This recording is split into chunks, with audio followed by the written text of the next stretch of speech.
I get approval of the agenda. On the current, Heather. Approval of the minutes, July 3rd. Mr. Misha, any discussion? Seeing none, all in favor? Aye. Motion carried. Okay, first off, we'll have a presentation from the Chamber of Commerce and Dixie.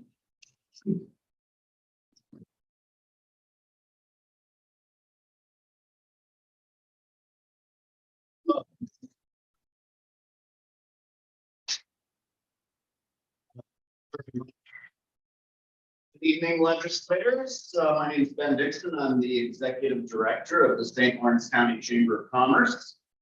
I'm going to keep my own remarks brief so that the tourism staff can get to the update on the great things that we've been able to do this year.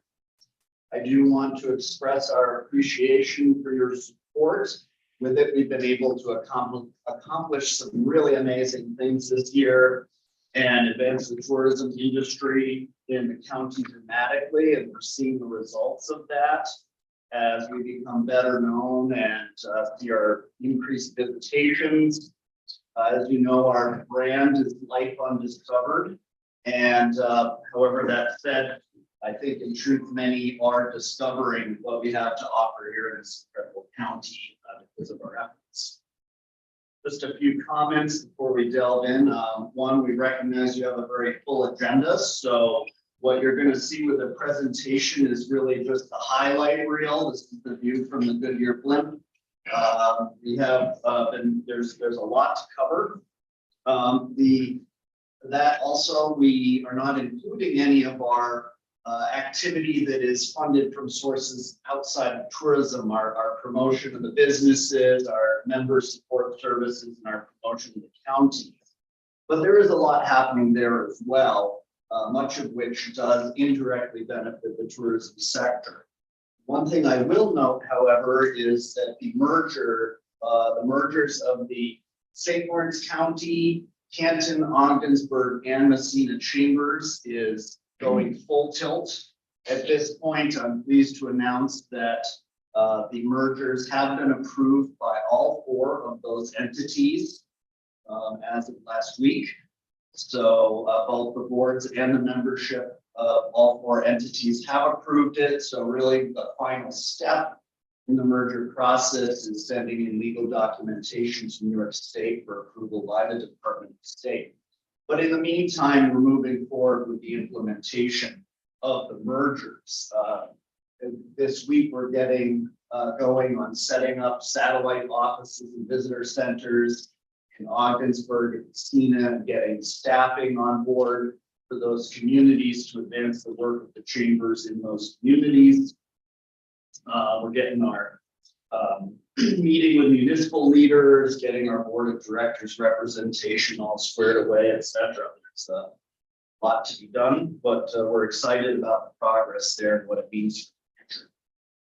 I do want to leave you with a one really big takeaway, and that is to be in touch with us with your feedback and your questions. Please share your thoughts with us on what we might be doing well, any opportunities or areas that you think need some focused attention from us, and any other matters you wish to discuss. We really want to be responsive and action-oriented to the support that you're providing. We want to be your partner. In that regard, I'd like to thank Glenn Webster for being our liaison with the legislature. Thank you very much, Glenn. So with that, I'm going to turn things over to the tourism staff that's working on this stuff every day. I'll be first handing things over to Brooke Rouse, who's our Director of Tourism. Now, some of you may have heard that this is Brooke's last week in the office with us as she's moving to Saratoga. But fear not, she'll still be around. The gear store and the B2B and all those things are still being operated by Team Rouse. And we'll still be in contact with her and having support there. And I'm pleased to inform you that we have hired Tiffany Amo as our interim director of tourism to take the reins. Tiffany from Ogdensburg. She's been a great partner on the team as our web developer in the past. And she has a phenomenal marketing background and shares our enthusiasm for the county and spreading all that is wonderful about it. Also with us is Catherine Vallejo, our Destination Services Manager. Catherine's a county native who came back to us from Boston after doing tourism work there. She is our Destination Services Manager, working with the communities and a whole bunch of tourism stuff and promoting events in the county, and has been a phenomenal addition to the staff. And the one part of the team, tourism team that's not here, but is worth mentioning is in our interns. Every year we get great interns from the local universities, both in the summer through the St. Lawrence University Public Interest Board Program and from the other communities throughout the year. So they've also been able to help us with our tourism communications and our trails development and all of those things. So that's the other. So with that, thank you again for your support, and I will turn things over to Brooke to give you that Goodyear blimp overview of our tourism accomplishments from the past year. I saw the spot right.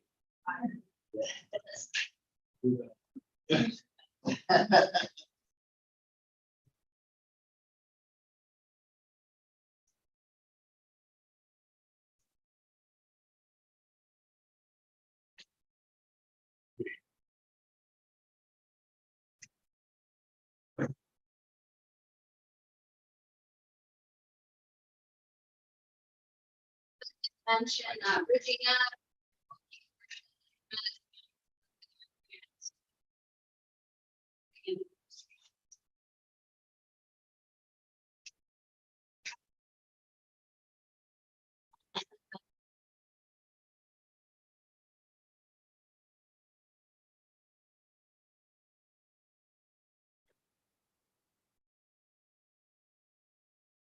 Thank you. It's great to be here with all of you after 9 years in this position. I wanted to take a switch slides and fix something, putting you to task.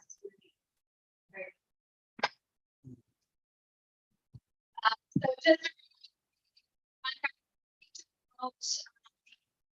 tourism for visitors, and that also enables us the opportunity to get. That also allows us the opportunity to receive state funds annually through the matching funds program. So I just put this up. We'll share these slides with you afterwards, but this just highlights what is in our contract for what we're contracted to do as the tourism promotion agent, and we'll talk through all of these things in prettier picture than those words. Thanks. So I just wanted to give you again that high view of what the calendar might look like for us over the year. Every month we've got different priority projects that we're working on, whether it's events, being flexible to new opportunities like the World Games. We're always planning, creating content, generating new content, planning for the next season well in advance, working with I Love New York to highlight the county, and then always the fun grant reporting and reimbursement too. So again, we'll share all of this, but it gives a good idea. We stay very busy throughout the year on a number of things. Next. So I just wanted to share some tourism trends. We've been investing in more data over the last, really since the pandemic.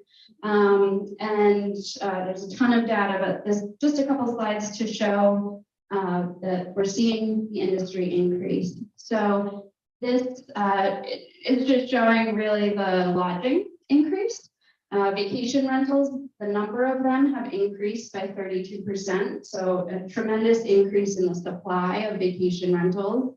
Likewise, even though those are increasing, the revenue from them is also increasing, which suggests that the demand is really increasing as well, which is a good thing.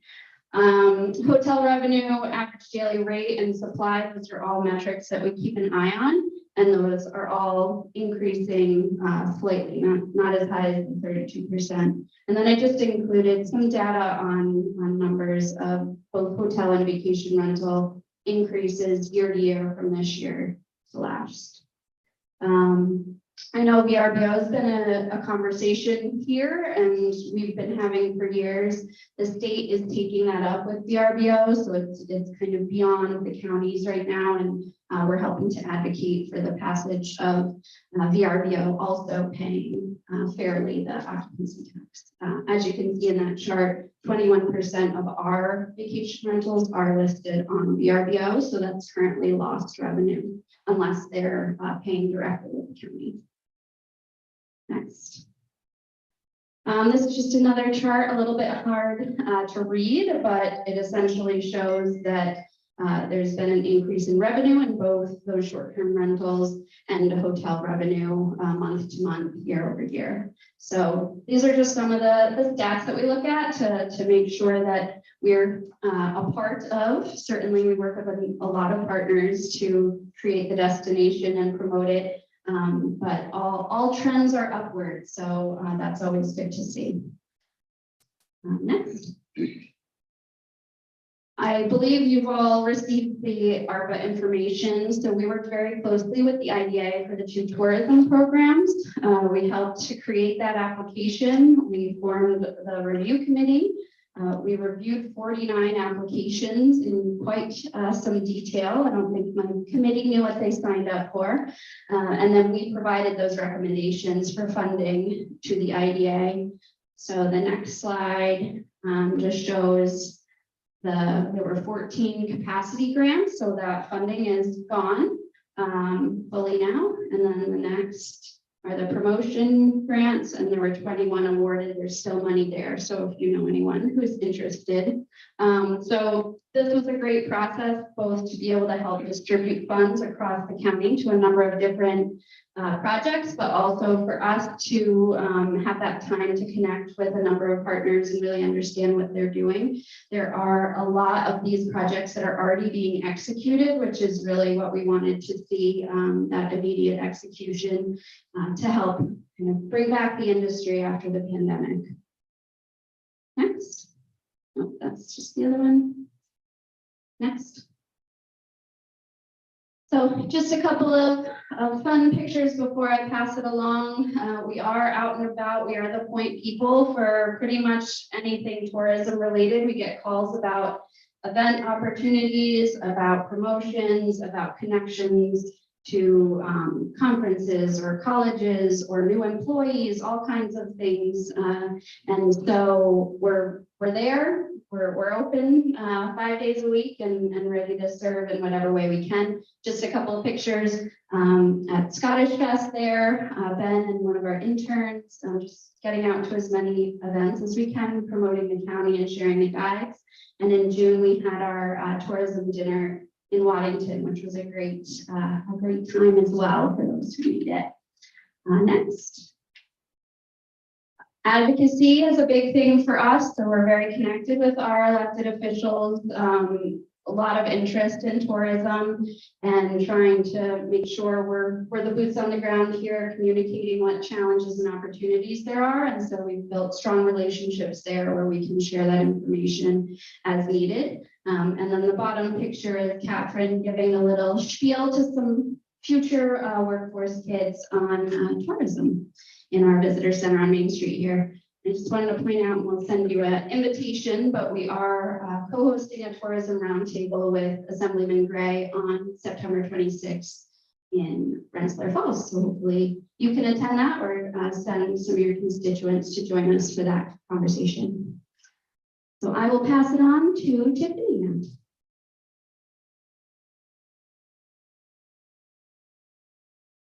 Okay, testing. So as the county's tourism promotion agent, our digital footprint is a critical component of our data collection efforts that inform our marketing strategies.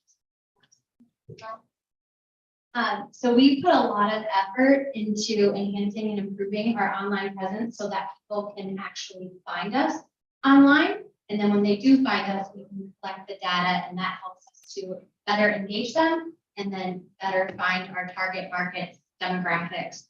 And we do this in a number of ways. We are constantly updating our existing website pages.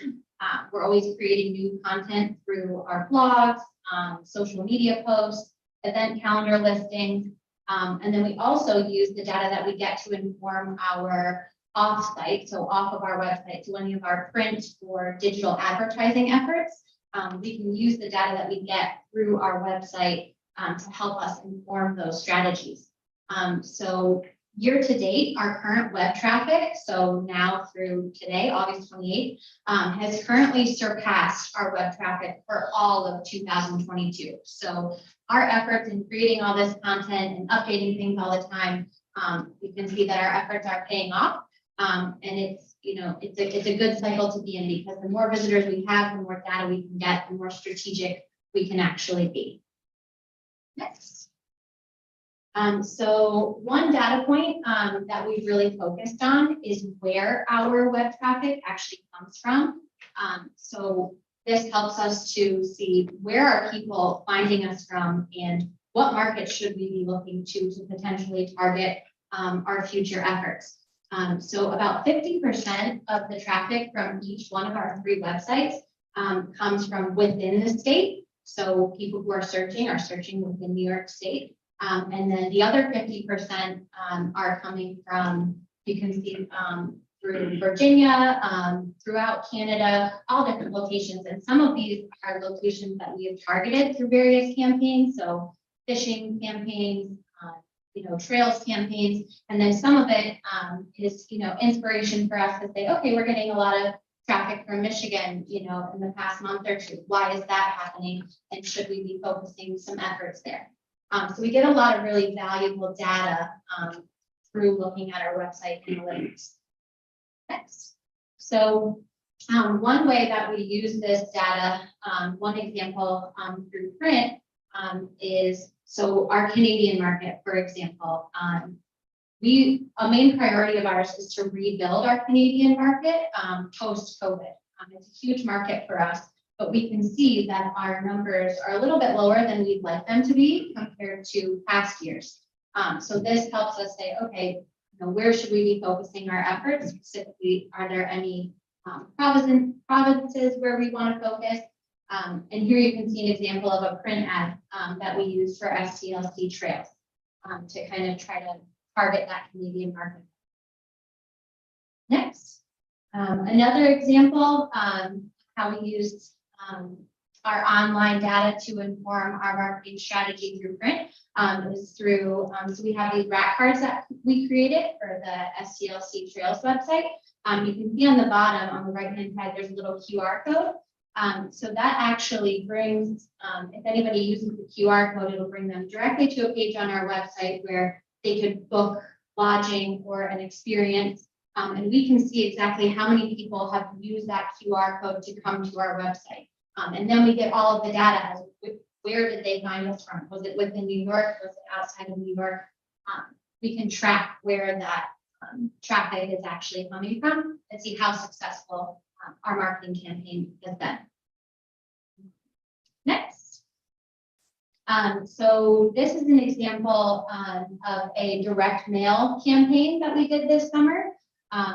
Where we, again, you can see that we use the QR code, the bottom right, that's actually what was on the back of this very pretty pamphlet that you see.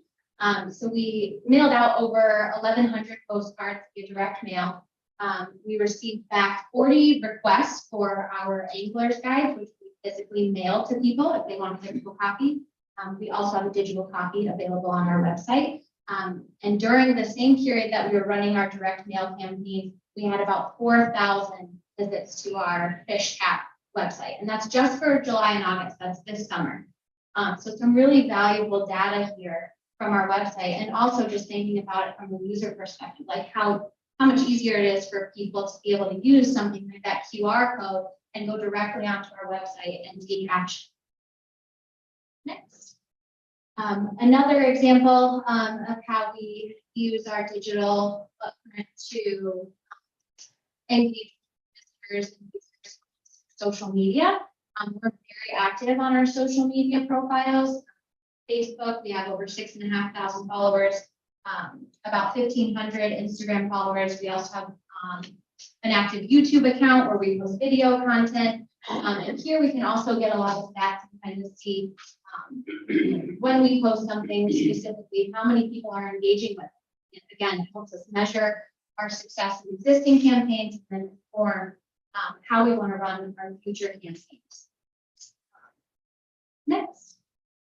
Another example of how we've been creating content on our website is through our blogs and our event listings, which is a huge effort. It takes a lot of time to put together these blogs and find all these events about, or these details about these events.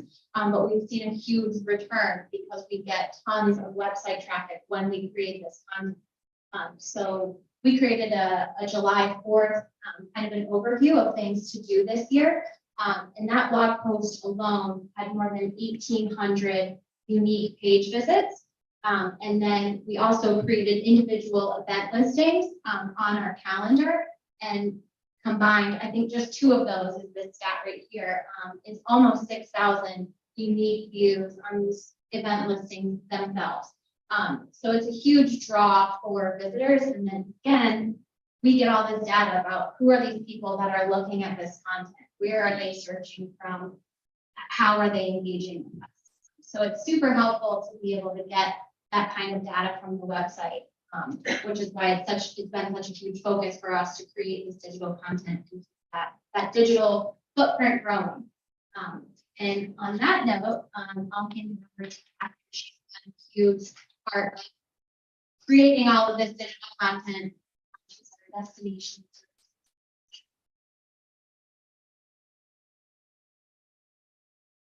Evening, everyone. Please. So one of my main initiatives within my role, it is a new role that started earlier this year, is getting our county events calendar a little more robust with more information. It's really a popular website page that has increased in site visitation and event listings for last year. So far for this year to date over last year, we're at 77% increase in events included on this county events calendar.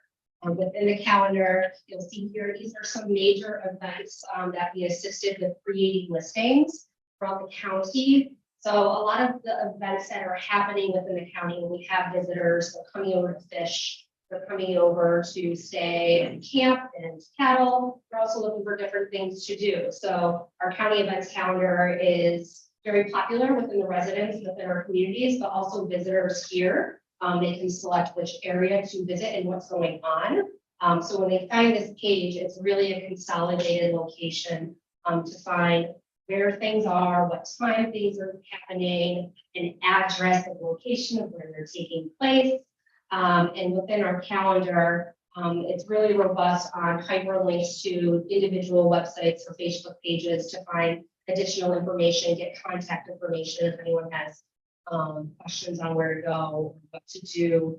And these individual websites, these are just a very few of the events that were included this year so far that we helped create for events that don't have an online presence or have just a Facebook page or a website.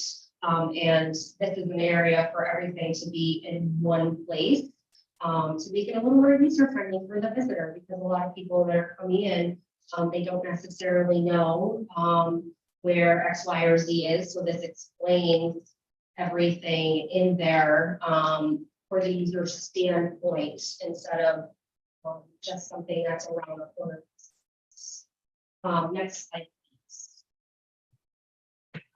So on this with the event, a way that we promote the events, we promote them through social media channels. To go to the calendar, we help also events with writing press releases and offering an online website presence. So not only just the community events that we help support, we are also helping larger events come into St. Lawrence County, like the American Motorcycle Association event that happened in Waddington. We help with that press release.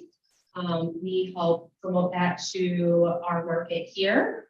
And we help share that out to our community, and we're on site with the visitors that come in, so we can tell them what else was going on.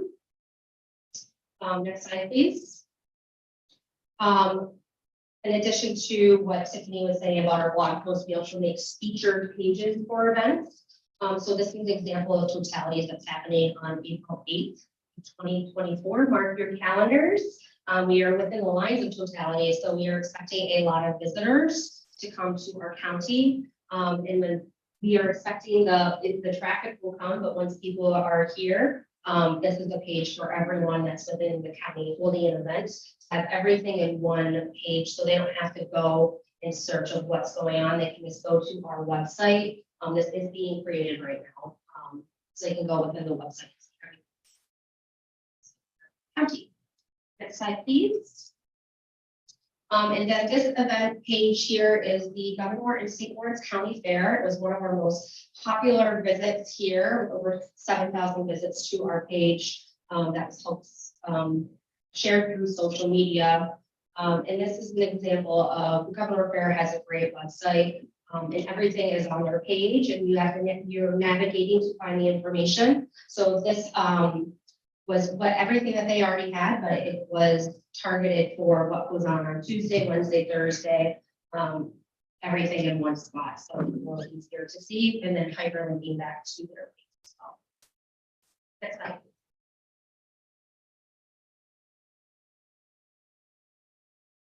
Oh, I'm sorry, and the totality page as well.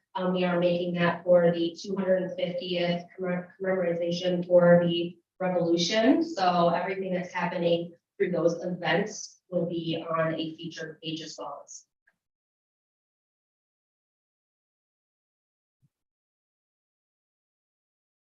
Okay, so I'll just touch on a few of our 2024 tourism goals. A lot of it is really continuing the efforts that we're already doing, but with a few new projects in there as well. So as Catherine mentioned, we're going to be working on the 250th and solar eclipse, and then of course supporting any new recurring event opportunities. We're also going to continue to focus on our website and digital marketing through developing content, like I talked about before. We're also integrating some new technology features, such as the booking platform that should be launching here in the next week or so, which has been a project of Brooks, as well as continuing to engage the Canadian market through ARPA funding. So we're going to be working on a weekend away campaign that we're going to push through the website and through digital. And then we're also going to be focusing on destination initiatives. We'd like to re-envision the wine trail. We have 2 wineries on it at the moment to promote it as more of a beverage trail. Include some of the new breweries and businesses that have opened. We also want to continue our promotion of the multi-use trail system, including working in partnership with the trail managers who are busy with their boots on the ground. We'd like to help them, reprint some of those ATV and snowmobile maps to update those. And then Brooke also has initiated a special sport tourism strategy, which I think many of you are familiar with. That's a grant program, so that's going to go through 2025. So we'll be working on that year ahead as well. And with that, next, please. I'll leave you with a little taste of our Life Undiscovered marketing efforts. This is a fun one. This is some of the content that I was talking about, the creation that we share on our YouTube channel. We put it on social media. We also incorporate it in the website. So those things.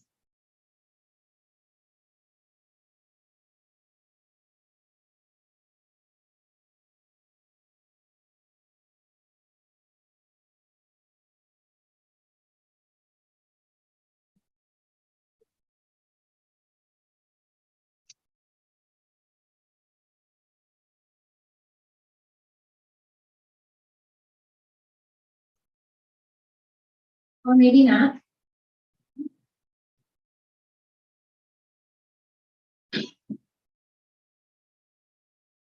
quality a little better on the website, if you want to see this, but you get the idea. Sometimes, but it's- Actually contact the local for us. And there's actually, this video is kind of the summary. We actually have individual videos, snowshoeing and skiing and all kinds of fun stuff that we feature on the pages on our website. So lots of beautiful footage of the North Country, like.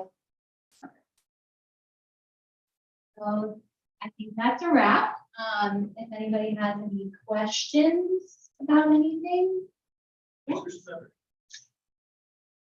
And the cross-border travel with Canada, said the numbers are still not where they would like to be.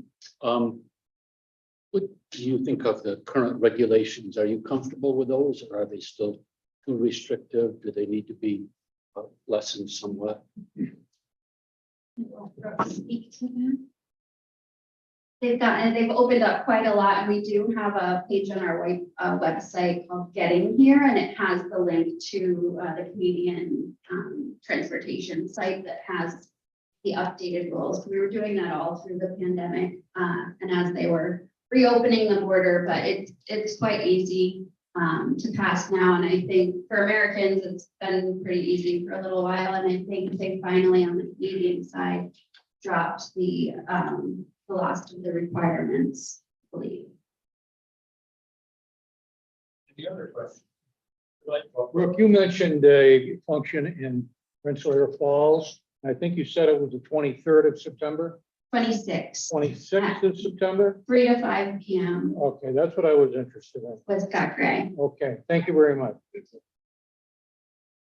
Applewood Orchards, which formerly Bears. Right. any other questions?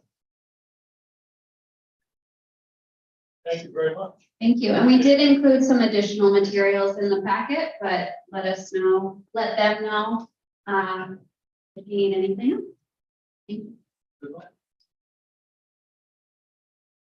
Okay, moving on, Jim Reagan and John Shack, Houston meeting. And then we'll move on to resolutions of based on. We have a resolution.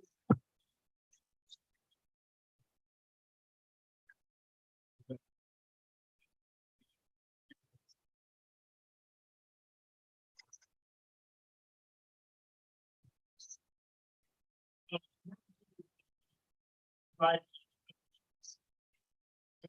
Transfer station. It has prefabricated building to act as the scale attendance area.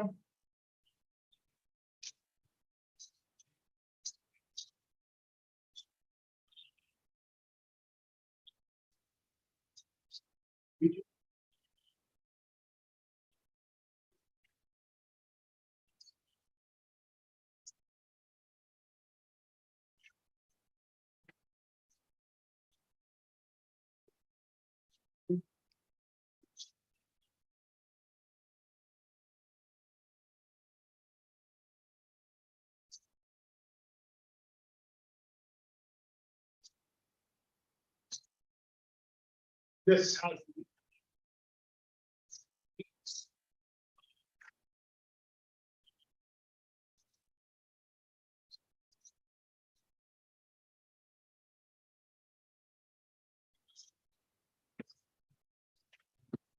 Thank you for your work on it.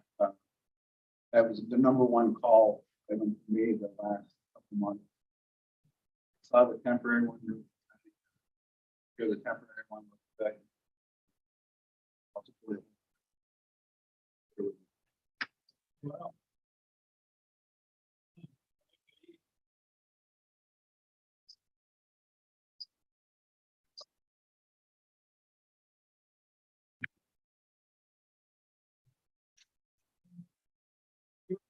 All right. aye. Opposed? Motion carried.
Vertical goes on.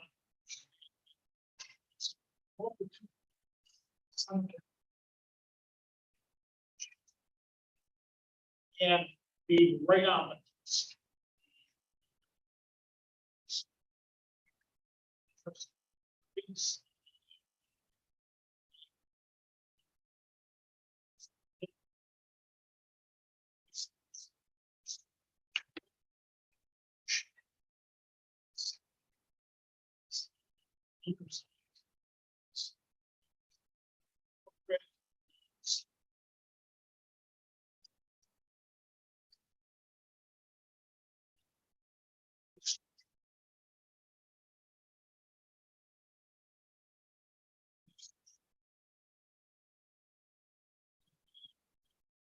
Hi.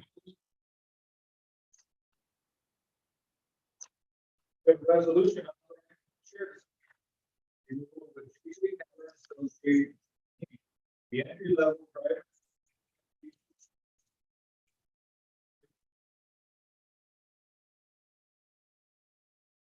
right? Thank you. The firm JJ Keller Associates is the current contractor or consultant that we are using to provide the background programming to provide this commercial driver's license testing. They keep our certified trainers up to date on their training that they need to comply with the federal regulations. The program has been very successful. At this point, we've had 5 successful passes on commercial driver's license. And that would be 5 individuals that we would not have within our employ to operate our snowplows. We also have additional individuals that we did training and maybe test EMV to get the CDLs. And then a few just it is successful.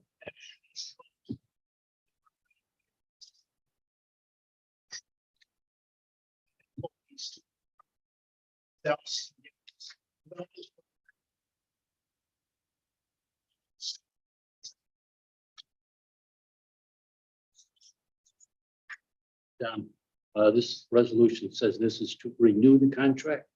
And it says initially it's quite a lot more for the first year. What was the cost of this for? How many years have we had this program in place?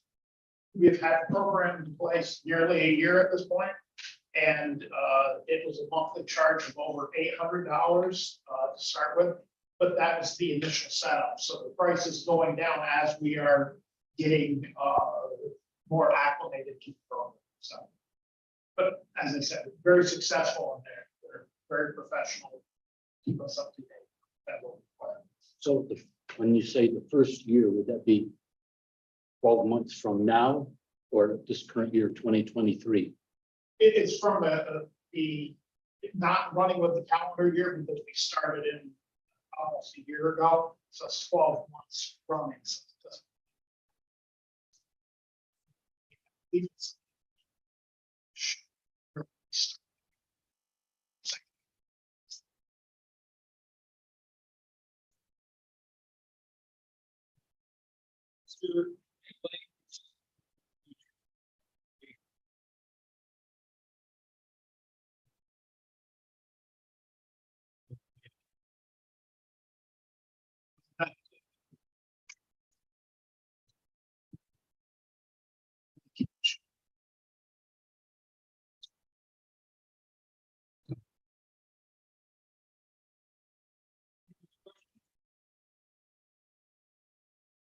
we have to do to make that part of an employment, hire to have some kind of requirement? I know we've talked about that, but what would we have to do to make that a program actually work? I would think it would be a resolution that I would. So this is something that we looked at when the program was brought forward for consideration, thinking that certainly we would jobs out there for drivers with CDLs, understanding that the benefit is greater than the county with the trade. Concern was raised about the idea that that would make folks reluctant. They may not want to come into a year, 2 years, 5 years, whatever that number is. Similarly, when we talked about the paramedic and the EMT program, thought about that as well. However, we also certainly board can take up a resolution if they would like. Our concern was there is a need in the county for this service, for this meet the need. We didn't. Okay, Eric? So how many employees have we currently trained to get the CDL license and then had them leave shortly after they've gotten their CDL license? Has that been a problem that you've experienced? To what degree? We have not had an issue at this point. Anyone else? Seeing none, all in favor? Aye. Opposed? Motion carries. And we have a discussion on the briefs. Okay. Thank you. Currently, we have 3 bridges under construction. County Road 31 should be open this Wednesday.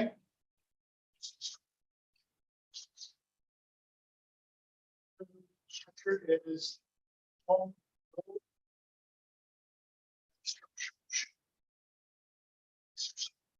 Gates. Furnace Street and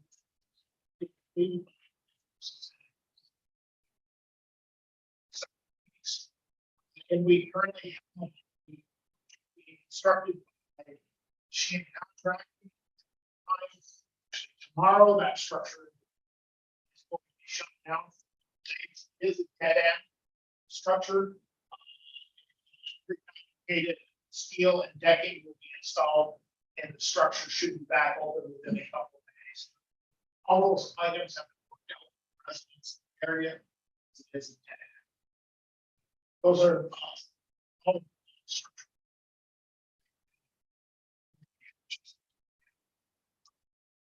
Part of the paving projects. The courses will be placed.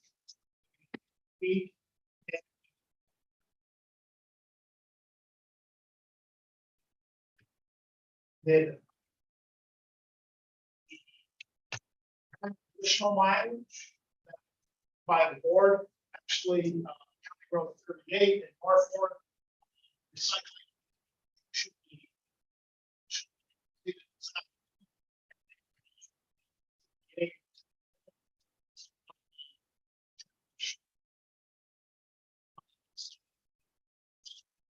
Things are moving ahead. Getting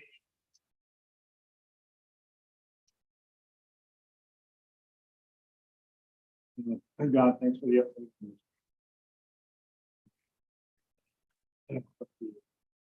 The January 17th, I noticed there's been a triple amount of shoulder work being done. Obviously, that's one of the roads. that will come. Shoulder work being done in anticipation of paving. Red light. Did you hear me? Yes. We are.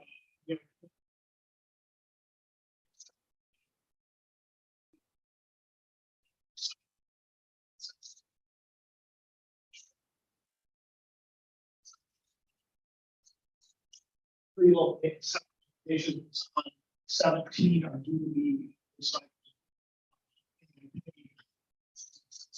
We're moving in that direction. That's the process comes back to. So moving to that end. Thank you. Yes, sir. Any other discussion?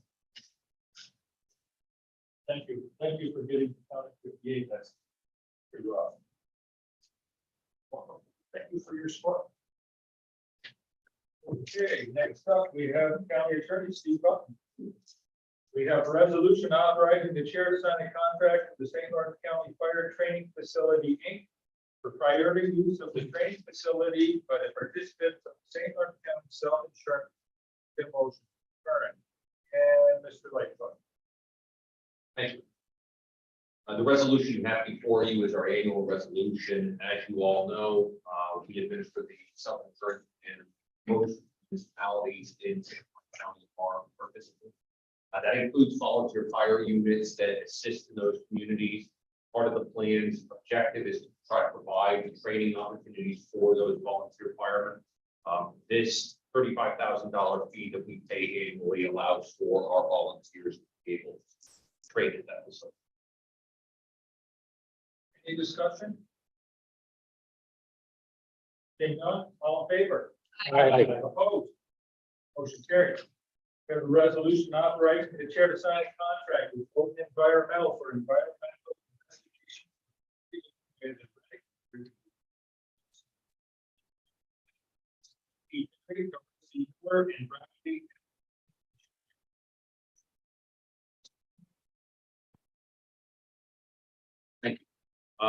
This may seem like a resolution that you have seen before, and at one point I did bring a resolution for the same names on it. That resolution authorized initial exploration for the backgrounds of these various properties.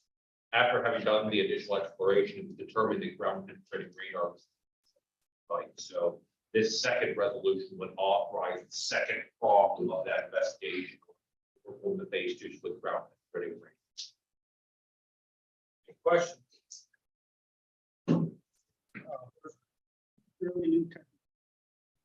The ground penetrating radar. You know, typically in our phase twos previously, we would have gone in and taken some core sampling, we would test the soil samples to determine whether or not petroleum contaminants found in the soil.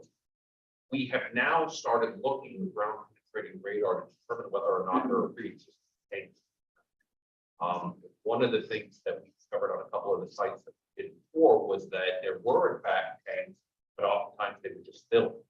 So we weren't really getting the entire place clean. You were oftentimes leaving a tank that had some debris that had been tucked into it, to make it appear as if it had been closed out. So we're now trying to be a lot more thorough. Now, that's no reason to be concerned about the prior digs. We had agreements with DEC. DEC took care of those locations, so that's not an issue. Going forward, the DEC really wants to know if they're going to get into the property, but they're also going to have to inspect it. Any other questions? Seeing none, all in favor? Aye. Opposed? Motion carried. We have a resolution authorizing the chair to sign an agreement between Thomas Nordstrom, Denise Nordstrom, the County of St. Lawrence, New York, regarding a tax delinquent property located at 815 State Highway 37 in the town of New York. Motion. Current, Mr. Lightfoot. I think this board is aware that over the course of the last 10 years, we've been focused on properties. And last two, we really started expanding that focus for residential. This location was a residential / commercial location operated by a company called Lux Home. But it became so dilapidated in its condition and so filled with garbage and debris that became a health nuisance. The Nordstrom's neighbor's property indicated that if he would foreclose upon the property, that they would in fact not only deal with the debris but demolish the structure. It posed a significant liability. So the county is in fact, or at least $20,000 federal harm factor, correct scale. Or demolition. And some anticipation that any other. Any questions? Mr. Burke. We don't know. So. Correct.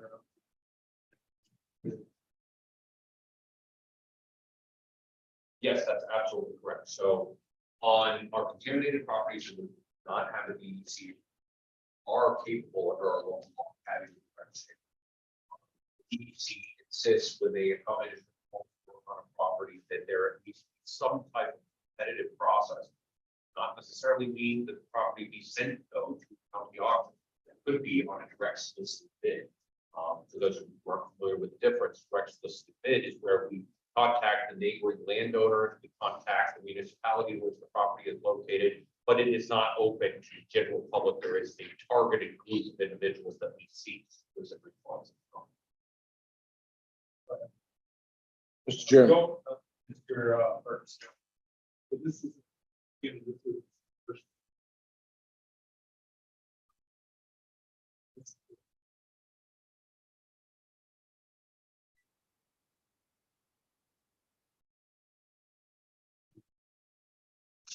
Thank you. I just. This-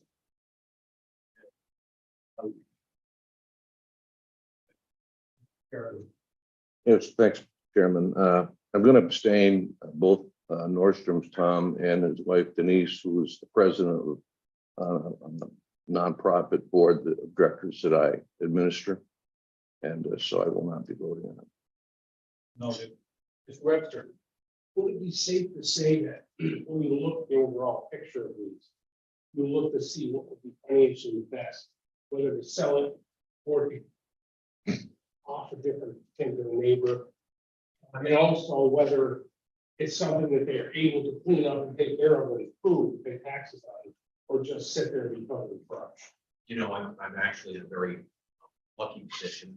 I get to bring the information to you all and you all get to decide. It's a wonderful thing.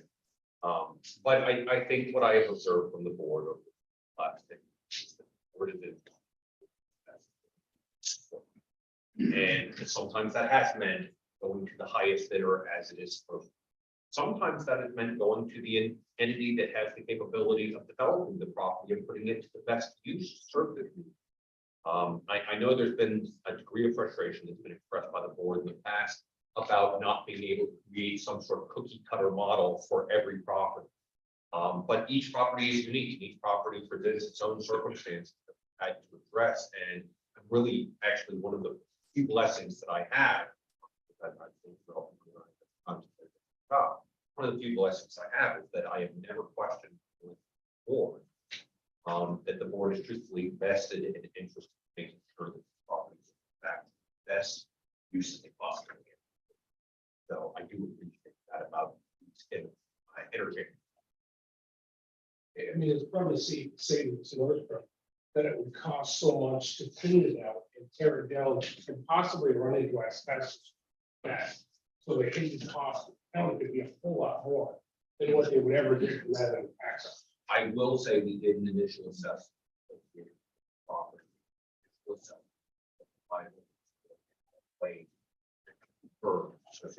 this property, and that's, and because we must go through in order to engage in this type of direct sale under the real property tax. Yes, we did go through that. Any other questions? Seeing none, all in favor? Aye. Opposed? Motion carried.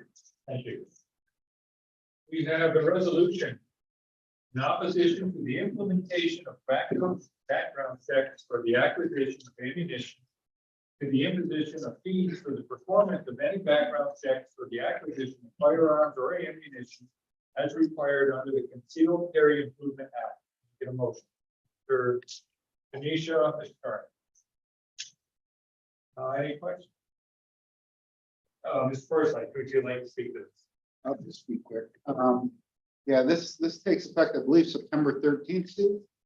I talked to my local gun shop that I go to frequently.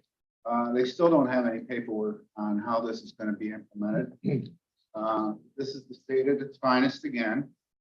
And they're pushing the burden of these background checks into an ammunition buying category and also firearms.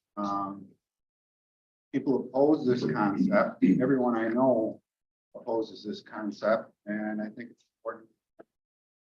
Our hearts. No, Mr. Lightfoot. Like to be added as a co-sponsor, please. Ms. Curran. I would also like to be added as a co-signature. Anybody that's and how wrong this is. that copy. Mr. Denisha. Sure, I would also like to be added as a co-sponsor. And, I also have friends that own gun shops. And as recently as Friday, I talked to one of them. Laws right around the corner, they have no idea. And I see this as just another example of governmental overreach. An effort to further degrade our Second Amendment rights. You can see where if this goes through, it won't be long that we go to buy ammunition for trap shooting, hunting or anything, we'll have to buy one around it. Mr. Sheridan. I also like to be added as co-sponsor. This is just another example of the state of New York's ongoing efforts to chip away at our Second Amendment rights. They also seem to have a never-ending appetite to impose new fees for the most part, for law-abiding citizens. And so I'd rather see their efforts more focused on bail reform and maybe putting the offenders behind bars rather than focusing on things like this. Mr. Webster. I would also like to be added to this resolution. Basically help fight against deterioration. Mr. Smithers. Yes, please add me as a co-sponsor also. I'd be concerned that the state, the way they operate, they may put a small fee in to start with. That's just the beginning, and it could very well escalate as time goes by to a point where it becomes quite oppressive. Ms. Curran. Do we have a roll call vote on this? Sure. Ms. Haggard. Thank you, Mr. Chair. Sadly, people who were responsible for all this.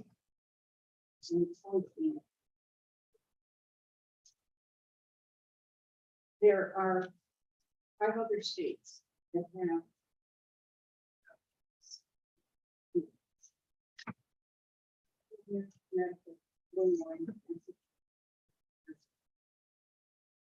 the exception of one state, those are all states that are in the bottom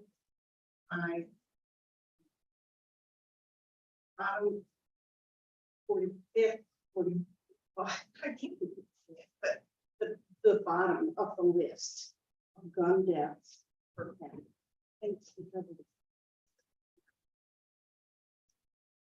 my concern is, once again, that from 2019 and 2021, the gun deaths rose 50%. And I know there are people that will disagree with me, but as of today, the leading cause of death.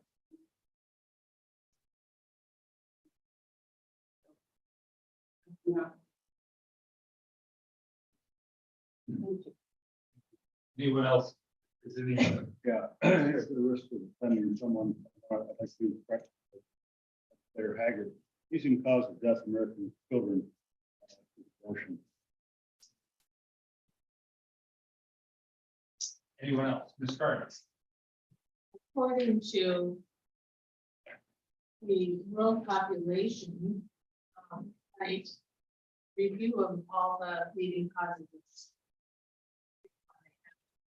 The bottom 5 states for gun-related deaths: Mississippi, Louisiana, New Mexico, Alabama, Wyoming per capita. I'm happy to show you my sources. Haggard. Unfortunately, those are the states. Yeah. Information. Those are the states that are. Thank you. Anyone else? I agree with pretty much everything that was said for everybody in support of this resolution. it's just another way to start taking guns away from people. They're increasing the cost of ammunition, trying to go out and buy a 22 Magnum shell, it's almost 50 cents a shell. And other shells, they're just outrageous. You can't target shoot. It's outrageous. So, let's roll call, please. Forsythe, Yeah. Lightfoot, Yes. Sheridan, Yes. Smithers, Yes. Jeff, Yes. Perkins. Yes. Paul. Aye. Fay, Yes. Haggard. No. Webster, Yes. Bert, Romelli. Yes. Curran. Yes. 12 yes, 2 absent, 1 no. Motion carried. We have a resolution opposing the issuance of an executive orders directing the placement of migrants in local communities over the objection of citizenry in impacted county and commending the refusal of Governor Hochul to issue an executive order directing the placement of migrants in upstate communities. Can I get a motion? Mr. Denisha, Mr. Smith. Hey, would you like to speak to that? Once again, this popped up, raised its ugly head. And I want to commend Governor Hochul, right off the bat. She stood firm, said she won't impose, upstate communities, counties to, house these migrants. New York City invited them, New York City can have them. And, thank you, Governor Hochul, and I hope everyone supports this resolution as well. Mrs. Hager. Thank you, Mr. Chair. I understand.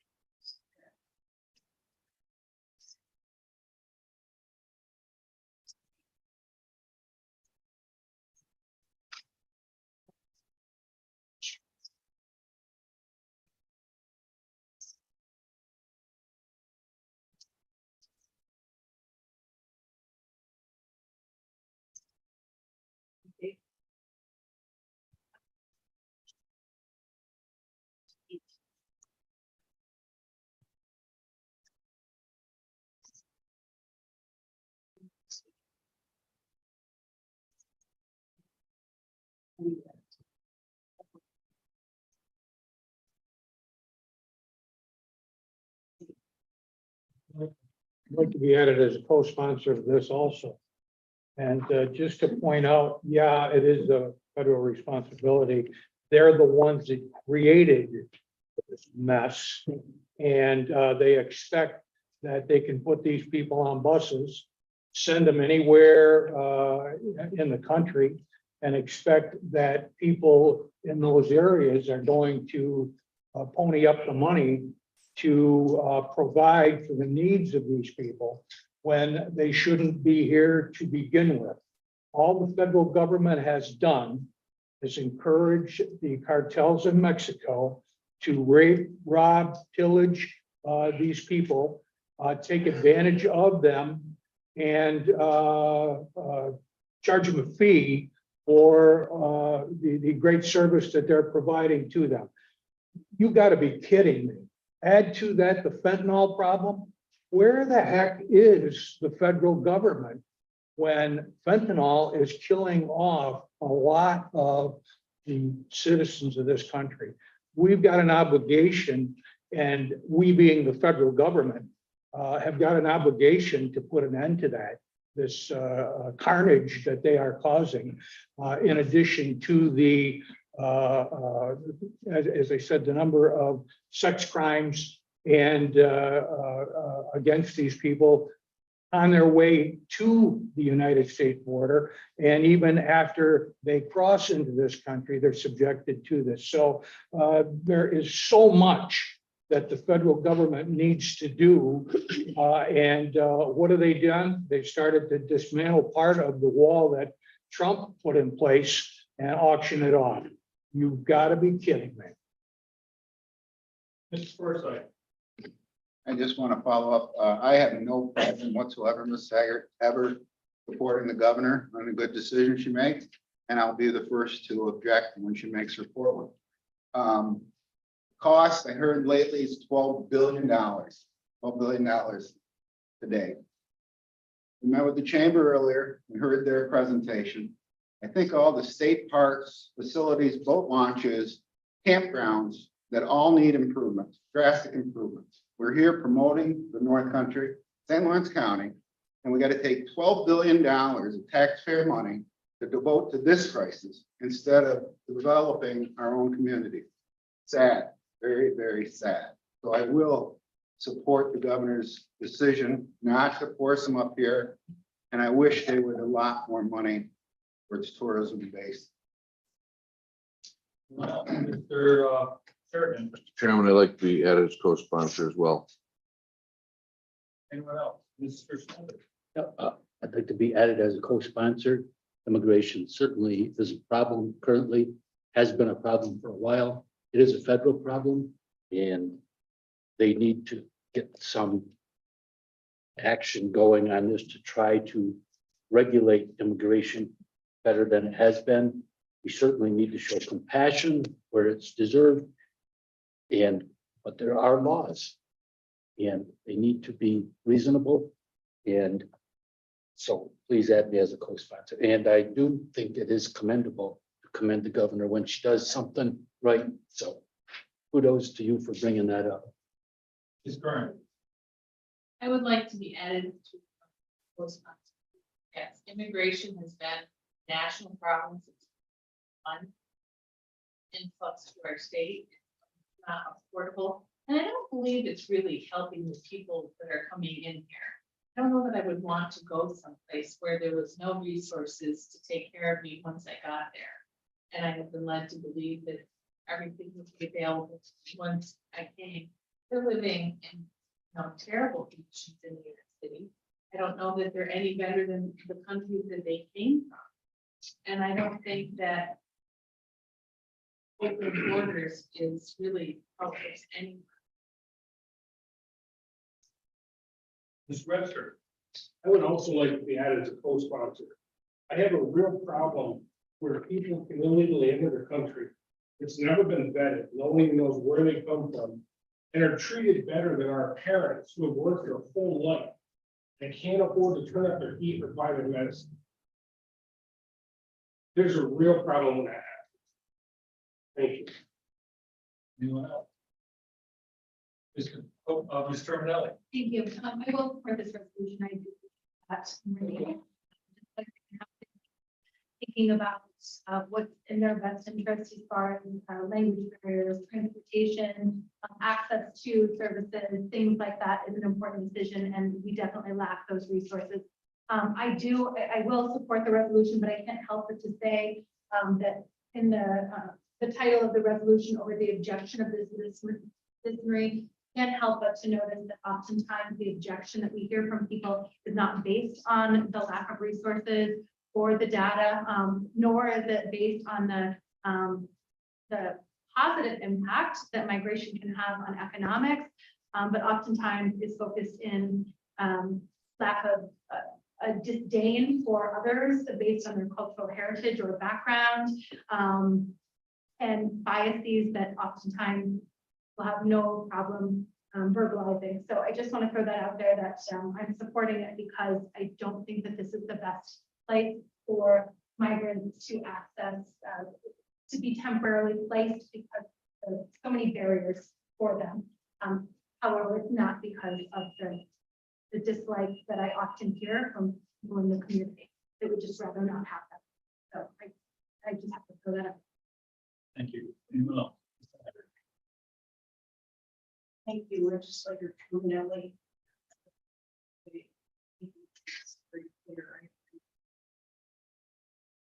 I also agree with Legislator Curran. This is not the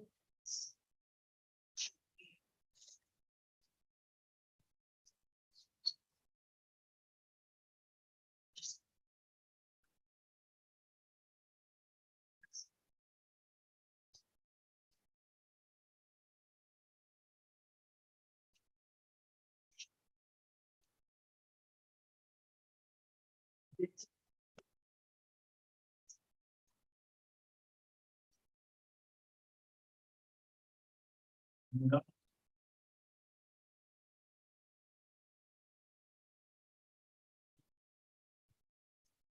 Just to point out that the do-gooders in this country, the woke folks, have seen fit to try and give these people the right to work. That's been advocated.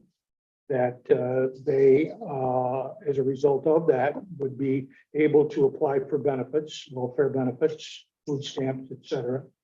They would also be able to get driver's licenses and the right to vote. Isn't that going a little far, folks, to be doing this with people that under federal law have committed a felony by entering this country illegally? Anyone else? I guess I have something to say on this. I have no problem with migrants coming into our country, asylum seekers, legally. Right now, they're illegals. They have come into our country illegally. It's treasonous of our federal government to not protect our borders. We can't take care of our homeless, can't take care of our veterans. We have so many people with mental health issues, drug issues. Those are what we need to take care of. Charity begins at home. People want to come into our country, do it the legal way. That's my thought. We've got hundreds of thousands of people coming into our country, bringing enough fentanyl. Few of them, not all of them, but bringing in fentanyl, enough to kill every man, woman, and child in our country. I mean, it's just not right. If they were to come up to our hotels, the governor said it. Once they leave the hotels or their place of occupancy, they go out in the streets, they can get their social security card, they can go over to the social services office and they can start collecting benefits. They admitted that well over half of the people that have come in to New York City, they have no clue where they are. They're just vanished. Any other questions? Roll call vote, please. Forsythe, Yes. Lightfoot, Yes. Sheridan, Yes. Smithers, Yes. Denisha, Yes. Perkins. Yes. Cole. Aye. Hey. Yes.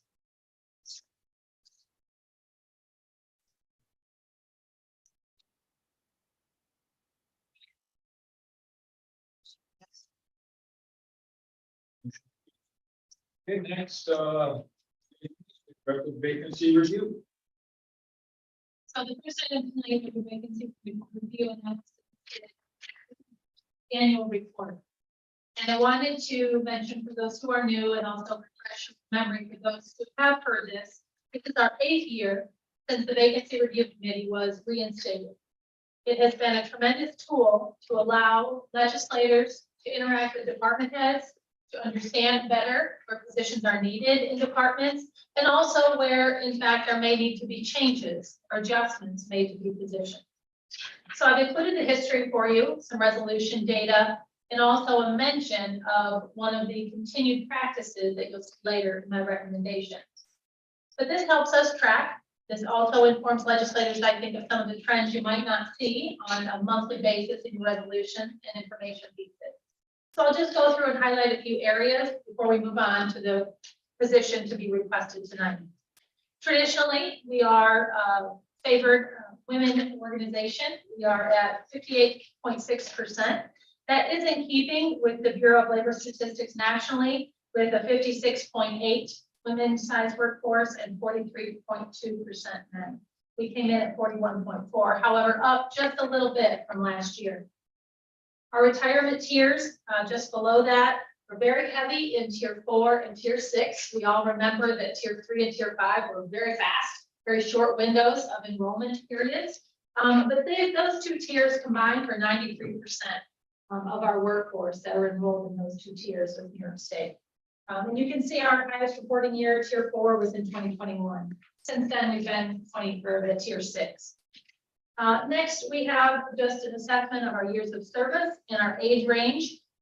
Interesting note to point out, the 3rd year in a row, and probably many before that, The highest average age is 50 to 54, St. Lawrence County government. However, if you look over years of service, we now are 0 to 5 years for the last 2 years of folks serving the county. We have a stable number in average age of our workforce, but we've dropped in their years of service. So I thought that was an interesting dynamic to point out. Next and behind that is our 6 to 10 and consequentially up through there, 118 are still in that 21 to 30. I think historically, county government was a career type of employment, and we're seeing that change, and these numbers represent that. But we still have, that 118 up between their 21st and 30th anniversary with us. And then that 31 plus, those numbers are still kind of high at 22.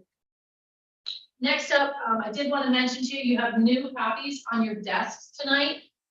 The categories in 2023 totals for representation got out of order. I didn't want you to think that solid waste all of a sudden had 65 employees. They have 14. So the CSEA is our largest union at 66% of our workforce, but it just cleans up those totals for you so you have accurate reporting. Then we get into some of the more HR specific numbers related to civil service exams. I know you all recall the challenges we have both in getting exams and then more importantly, getting those results. So this gives you a little bit of a snapshot associated with the number of exams, the number of people taking them, and how many weekends we provide the opportunity, mostly Saturdays, for those civil service exams. And remember, that's not just for St. Lawrence County government.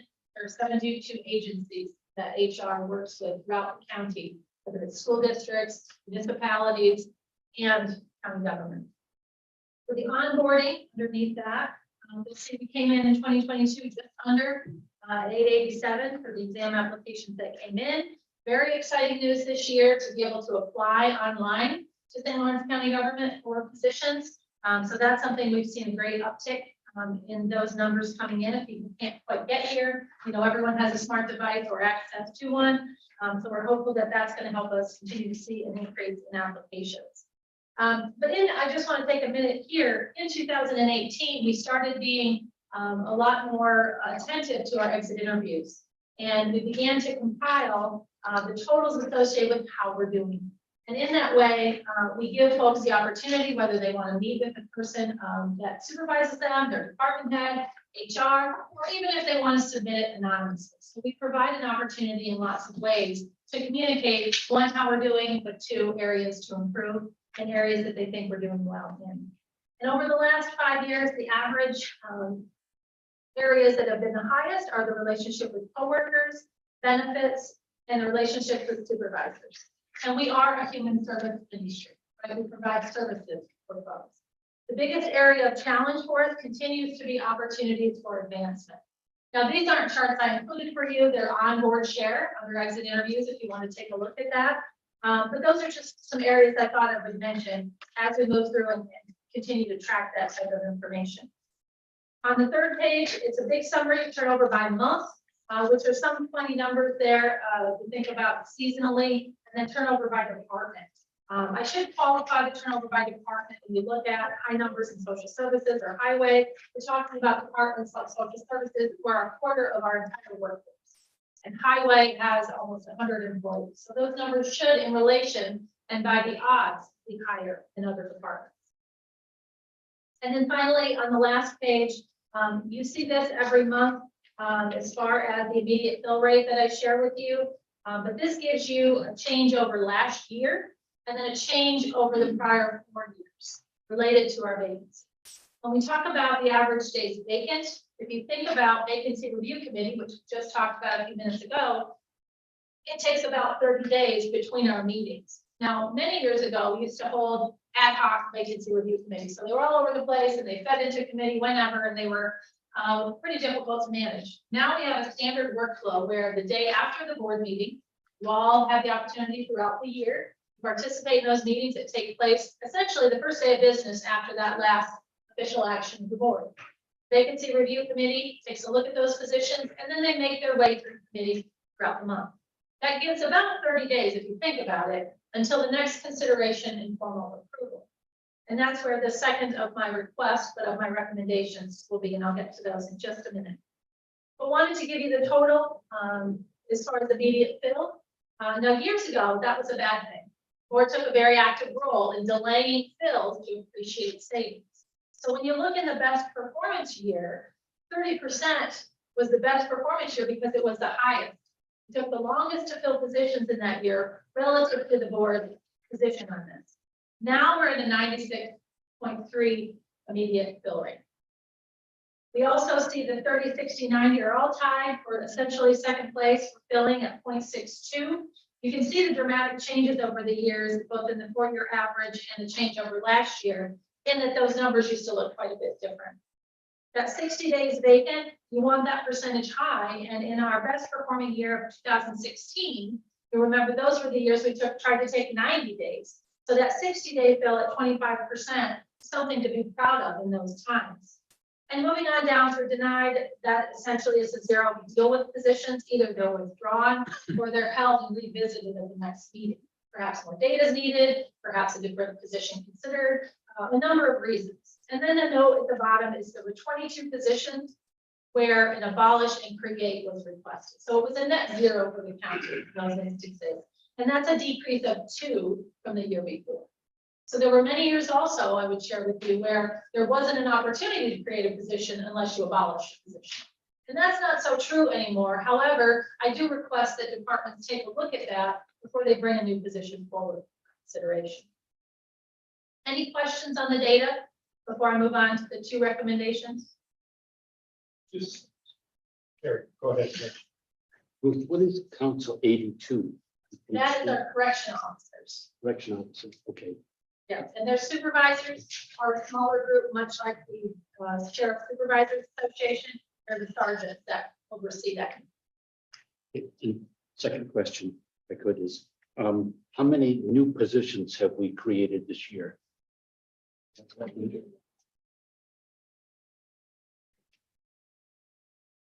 I'll get that for you. Sure.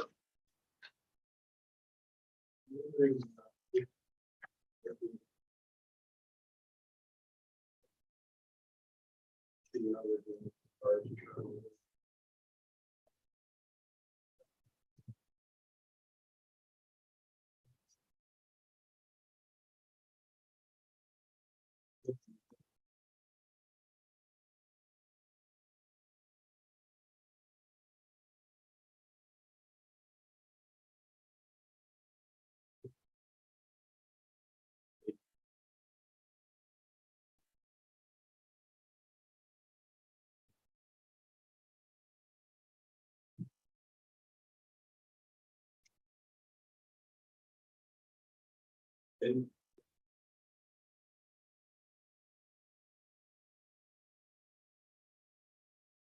anyone else? Nicely into my recommendations for this year. And one of which is allow to act and in the canvas process, in the communication process about the position as soon as they're told there's a vacancy.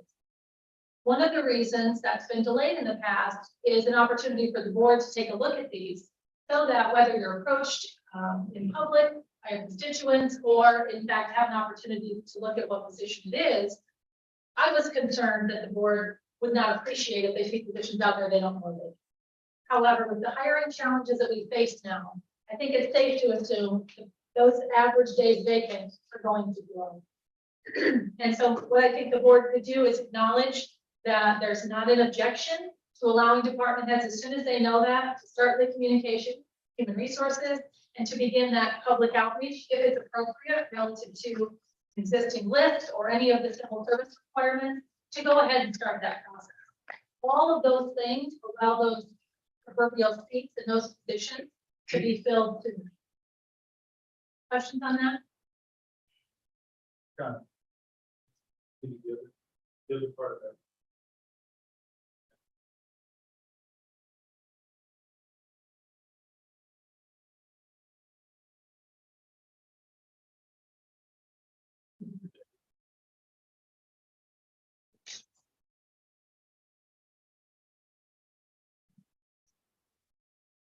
And I was curious about is when the department heads come to us with a vacancy, if they could let us know how many positions they have vacant that we've authorized them.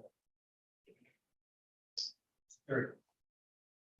Ruth, you said on this request to allow the departments to proceed with advertising.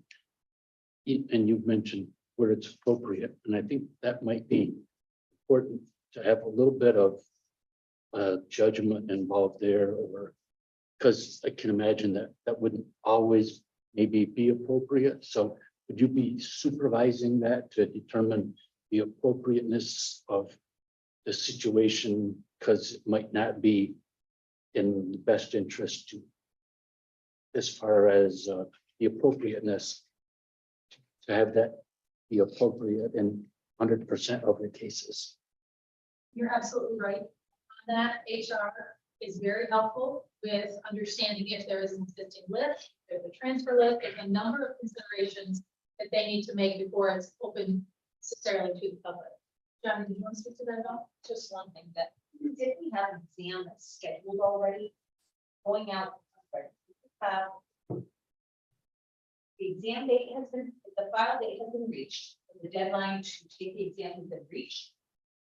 It is useless to advertise, and oftentimes it makes our life more difficult because people can't sign up for it. So when that deadline is reached, you cannot advertise after that. Sometimes we get people who are like, yeah, I got all the provisionals that are signed up for the exam, none of them are interested in the advertising. Can't re-advertise because they can't sign up for the exam. You can't change the deadline once the state schedule. So we do educate them on that when that's an issue. So to your point, there's absolutely times where it's not appropriate, but when it is, when there's a long lapse and lists have been exhausted, so essentially they can hire from an open environment. We want to go ahead and get the word out. We want to get applications in, and if they need to sign up or order an exam, we can start that process. That's what this is all about, that bigger process than just the board taking a look at the position and granting approval to fill. This is about how you cultivate candidates to apply. Mr. Corsa. That brings up a question. Has there been any initiative to do away with civil service altogether? Has there? You will never get rid of. I don't believe you will ever get rid of. Civil service is about not letting elected. Just hiring their relatives and their friends and their families and getting them good jobs and getting rid of this person who's actually qualified and putting somebody who's not qualified and then have a mess in the government. I don't think you'll ever see it go away because there was a real need for it at one time when the elected officials were just putting people in places. No offense, I'm not suggesting you guys. I believe there's still some of those organizations left in the state.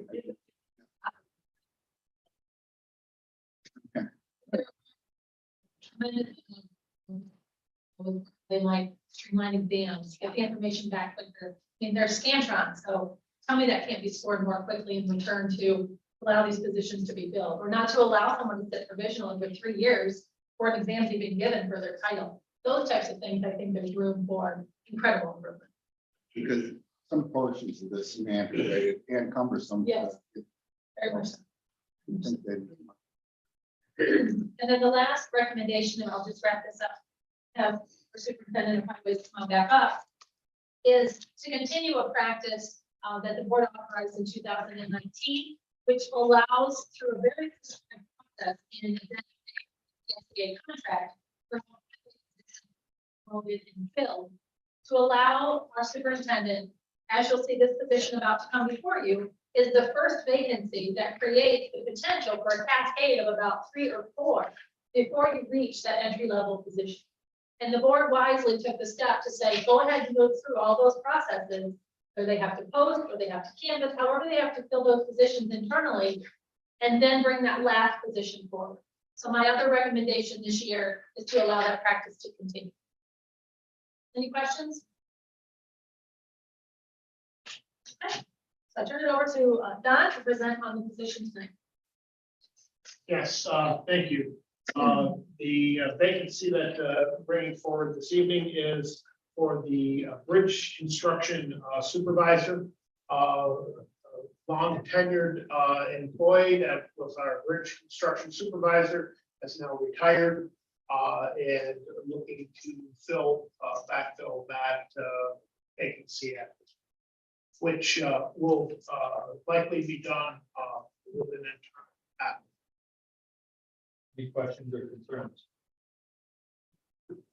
Okay, Thank you, Dan. Thank you.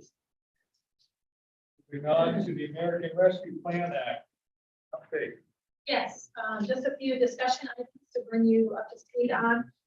As a part of the budget process, we had an opportunity to sit down with Casey Salvino, our new district manager for the Soil and Water Conservation District, and to begin conversation to bring her up to speed with the ash tree removal project that's part of the ARPA distribution. At this time, they have no concerns that those funds will be fully expended within the timeframe prescribed with the current ARPA timelines. But we will continue talking with them as she's getting up to speed. They are currently in a holding pattern associated with some protected wildlife. They will begin, I believe, again in October, doing some ash tree cutting to continue that project. Also to mention, the IDA is continuing with their programs and they're making some of the drawdowns on their funds, and we'll continue to update. I believe we're in need of another update since the last board meeting for the website to be updated so that you can see that spend increase and where those funds are being used. I did want to mention, because I've had a couple legislators raise concerns with the recent change in the federal guidelines by the Treasury related to the uses for ARPA funds. And what I wanted to mention was when the audit committee met and Director Maletti were here, they're tracking those changes. They will advise as far as when in fact we need to be a little bit more cautious about that. The changes that are associated with this most recent, I don't believe it's been adopted as the interim final rule, but I believe they expect it to be very soon, would allow for the change to utilize ARPA funds for transportation and infrastructure, disaster relief, and CDBG funds. So there's another means for not necessarily removing the funds, but if there's a delay in either, let's say, a broadband or in spending for a project, if there was a reason that the funds weren't going to be spent, committed by 24, spent by 26, there's an opportunity now to shift funds from the county to pay for those projects and utilize these categories in existing expenses. So essentially, an opportunity for us to not lose a penny associated with the ARPA. We're going to watch that very closely, track that, continue to communicate with all of the folks that you've appropriated money for to make sure all those dollars get out. What I don't want the concern to be is that their funds are going to be withdrawn or those appropriations are going to change. That's not the case at all. The reality is we have other options now and we want to see those projects through. I did just want to mention that about our options. And if in fact we need to make those changes, we'll bring resolutions through the ARPA committee to the board for consideration. And that would happen probably a year from now. So before we get close to the end of 2024, we'll make sure that those discussions take place and those funds are moving out to those intended uses. Any questions? Ruth, maybe we'll have to ask the highway superintendent, but my question is in regards to the ash tree removal and the funds that we've designated for that. We haven't hired new employees to do that. Is highway department doing that? And has this had an effect on regular brush removal that has been done in the past historically? So the ash tree removal is being done by contract through the Soil and Water Conservation District. And they are contracting out the work with folks who bid on the project. I believe those have all been awarded. They're also taking down some hazard trees while they're out doing the ash tree removal as well. And that I don't believe has interfered with highways work in any way. Good. moving on to county administrator's report. Sure, we'll do the resolution first. Authorizing the chair to sign a contract with New York State Division of Homeland Security and emergency services for stormwater management and modifying the 2023 budget for buildings and grounds. Can I get a motion? Turn, Mr. Smithers. So I have with me this evening our subject matter experts. Planning Director Jason, who was assistant department assistant in grant writing for this, Jim Traffin, our superintendent of buildings and grounds, will be the beneficiary if we're fortunate enough to get a good conclusion here. But I'm going to speak to the issue we're trying to address. You want to share about that? Sure. Sounds good. So, we were informed, probably about a year and a half ago. Ready for funding certain projects. Oh. Okay, thanks. Funds were available for certain projects that were related to emergency management, emergency studies, things like that. So we did pursue this grant, not a large amount, but the intent was to get some funds to help us in engineering assessments of the back parking lot here, the Judson Street parking lot. The complex here that has had a history of flooding and causing some damage to adjacent properties. So thought was we could get some study money here to start off with.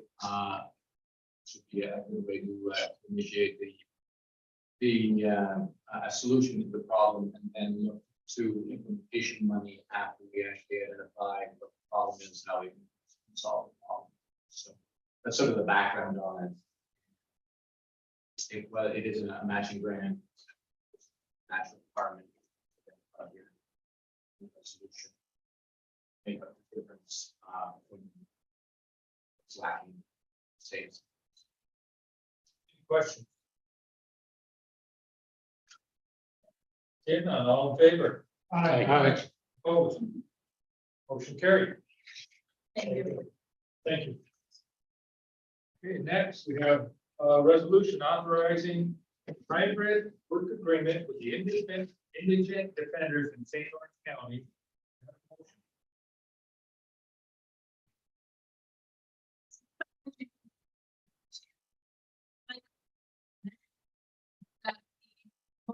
Committee. Able to take a look at. Essentially, to be able to work from a location other than the principal office.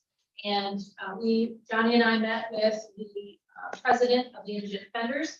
We were able to go over the pilot agreement as well as the policy that we would hope to have in place. And had some changes to make it, I think, a little more unique to their function and purpose. But our belief is that they are in support of this. I am not certain if they voted yet, but I believe they will be. And there's a sense that they will approve this. We bring this to you, requesting consideration tonight. Any questions, Mr. Smithers? How many employees would be involved in this? So there are, I'll yield to Mr. McGain if you'd like to come down, because that number continues to grow for attorneys. I believe there are 10 in the public defender's office, and there are 4 in the conflict defender's office who would be able to take advantage. Our public defender and conflict defender are not union members, but all of their attorney staff are. Yeah, I think just other than my chief assistant. So it would be, I think right now we have 5 attorneys in my office. 10 total. And part of the opportunity here is we're recognizing with the state's change and also with the rates that they're now increasing for 18B attorneys, we're also looking at retention. So to Mr. Burke's earlier question about retention, this is an area where we believe an opportunity to assess over the next essentially year and 4 months or so until the end of their contract to determine if it's going to be a successful venture to allow them to have a flexible work location. And the kind of already somewhat flexible because they're not in the office. So that is out. Hey, Thank you, and I think it's a great idea. Are there gonna be intervals throughout this from September to December of 24, like every 3 months? Quick update. I'm sure it's gonna put a little more work on management as far as tracking and evaluating, but there'll be some sort of updates as we go Yes. along. Yes. Just so everybody. Yeah, okay, Absolutely, happy to. great. Anyone else? But thank you and the union for taking the time to really look at this. Work with it. All in favor? All right. Opposed? Motion carried. Just to wrap up the county administrator's update tonight, public safety complex project continues moving forward. Tomorrow and Wednesday, we'll be meeting with some of our specialty folks. NICETech, who's been helping us with the expert center base for the 911 center. NCC, who is our current security provider and access system provider. We also have our project we'll be meeting tomorrow. We expect the bids in our most recent communication from our architects to go out September 8th. That's what we're working with at the moment, pushing to reach that date with a tentative return of October 24th to 26th. So traditionally, we leave them out for about 45 days for a project of this size. So that will provide us an opportunity to move that project forward.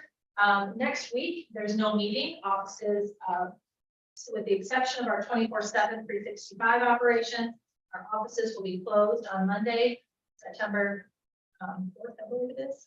And our board meeting will be on September 11th. We are combining the short month, combining services and operations this month. And finance will be on the 25th. Also, the tentative budget for 2024 is well underway. As a reminder to you, and for those who are new, I will put together 2 schedule options for you, as I have every year. We have been utilizing the committee schedule so that you are provided highlights from different department budgets at each your operations, services, and finance committee meetings during the months from tentative budget to public hearing and adoption. But you also have the opportunity to hear from every single department if that's how you'd like to proceed. So I'll put those schedules together, bring those to you when I present the tentative budget, and we can determine how we move forward.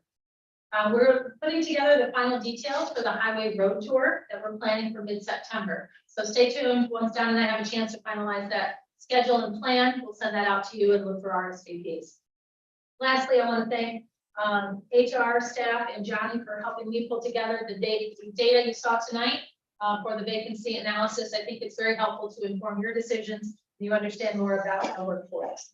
Also, I want to thank Johnny for working out the medical fees. You're going to hear about under old new business with Claxton Upper Medical Center. Any questions? Thank you. Okay, on to all new business. We have a resolution adopting proposed local law A number claim for the year 2023, allowing 12 to 13-year-old licensed hunters to hunt deer with a firearm or crossbow during hunting season with the supervision of an adult licensed hunter and rescinding local law B for the year 2021. Dave, I'll speak to this. My favorite one. I think I've been a strong advocate of this since the origination of it. You know, as I look back of my years, the happiest moments are for a parent, grandparent, to experience the child or grandchild taking their first big game in. And I don't think anyone that's experienced it will ever forget it, along with the child. This is proven statewide to be excellent, an excellent idea. There's been no safety concerns. I questioned Mr. Button earlier on section 6 of this, as far as all licensed hunters having to be from the ground. I didn't recall that portion of it, but I understand it. Most hunting accidents are freestanding. But I encourage everyone to support this. This is how you get kids involved in the outdoors. I remember the bumper sticker, kids that hunt, fish, and trap don't mug old lady. You know, I remember that like it was yesterday, and how true that statement is. This is what it's all about to me. So, thank you. Anyone else? Question. When it says section 5, they're required to wear fluorescent orange or pink clothing. Is there a certain size? Is it like just a hat or it's like a vest or what's the law on that? I wouldn't be a good one to ask on the law on that portion of it. Mr. Bunt probably would have a. been a while since I did my training. There is a body that's covered, that's more covering. It is different.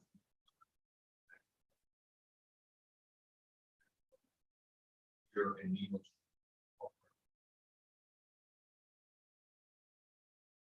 So that is effectively a place to either wearing your pants or wearing a jacket that is orange, but a hat by itself.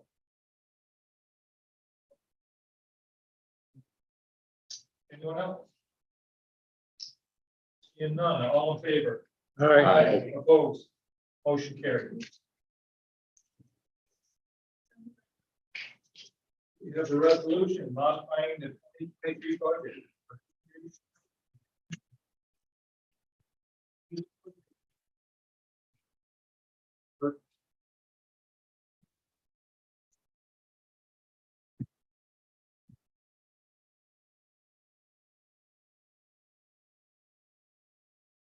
Yes. Roll that.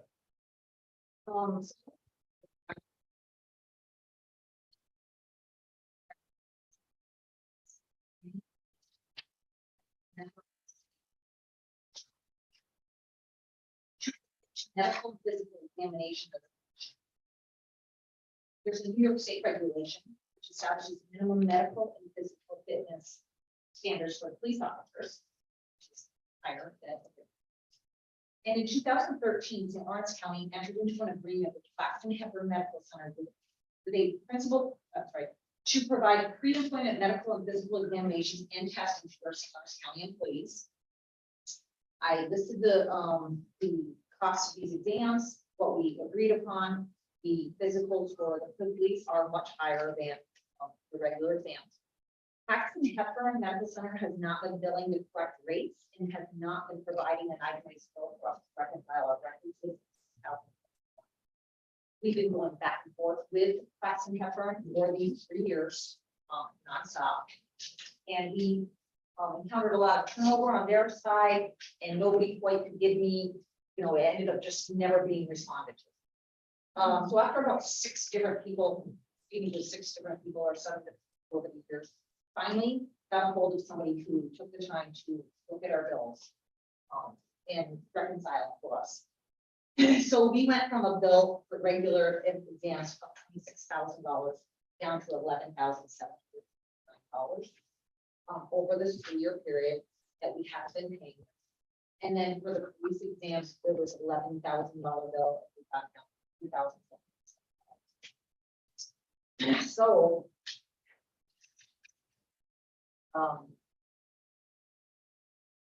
each department is responsible for the expenses associated with the pre-employment physical. They do, they go bill to us, we then give them out to departments and departments go and they. So, and HR is also responsible for the expenses associated with pre-employment police physical exams for each of the municipal agencies except for the city of Auburn. Then we go out and we get it. I'm sorry, we don't get reimbursed for that. We get reimbursed for the site department, but we do not get reimbursed for this problem on our dime. So the department heads have not been able to accurately budget for these costs over the last 3 years. And it would be practical to have these expenses paid with contingency funds for 2023, billed with municipalities, municipal agencies that are approached to pay.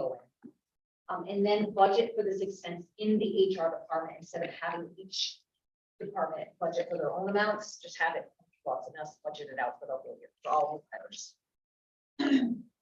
So for the rest of this year, we estimate there will be probably about 50 new hires between now and the end of the year, which is about for $50 medical physical exam fee, $500. So we are requesting that the board authorize the treasurer to modify the budget, which means the department for the payment of the current and the past due medical and physical exams for 2021 through 2020 for all departments and agencies the amount specified. We're also requesting authorization for HR to actually have all that in their budget. Any questions? Seeing none, all in favor? Opposed? The other old business. Just a quick question to Johnny and where are we at? Updated totals.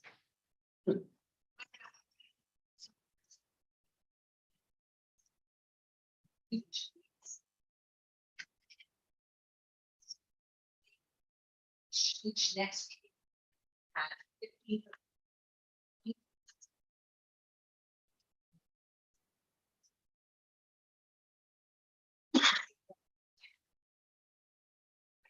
Finish that.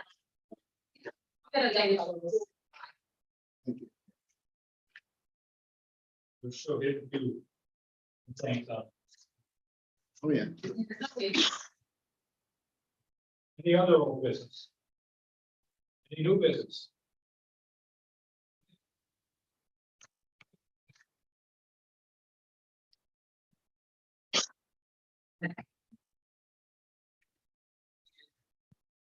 Have been more than 20.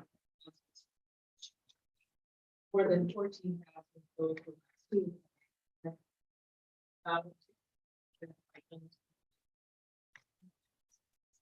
We've had 421 mass shootings characterized by more than 4 people. Greatest amount of 3 mass shootings.